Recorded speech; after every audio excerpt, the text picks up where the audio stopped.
तर ज्या परळीबद्दल चर्चा होतीये त्याच परळी संदर्भात आता पुढची बातमी। परळी म्हणजे ज्योतिर्लिंग प्रभू वैद्यनाथाचं गाव। मात्र याच परळीतल्या गुन्हेगारीची धक्कादायक अशी आकडेवारी आता समोर आलेली आहे।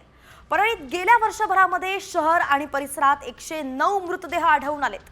म्हणजेच दर 3 दिवसांनी एक मृतदेह परळीत सापडतो। वर्षभरात परळी ग्रामीण ठाण्यात 386 गुन्ह्यांची नोंद झाली आहे आणि त्यामुळे परळी शहरासह तालुक्याचा गुन्हेगारीचा वाढता आलेख हा चिंताजनक आहे। परळीच्या पोलिसांवरच आता प्रश्नचिन्ह उपस्थित राहत आहे। राख माफियांनी जिल्ह्यात दहशत निर्माण केल्याचाही आरोप केला जातोय आणि पोलीस मात्र गप्पच आहे। तर वर्षभरात 109 मृतदेह म्हणजेच दर 3 दिवसांनी एक मृतदेह परळीत सापडतो। परळी ग्रामीण पोलीस ठाण्याच्या हद्दीत 66 मृतदेह आढळून आलेत। परळी संभाजीनगर पोलीस ठाण्याच्या हद्दीत 26 मृतदेह आढळलेत।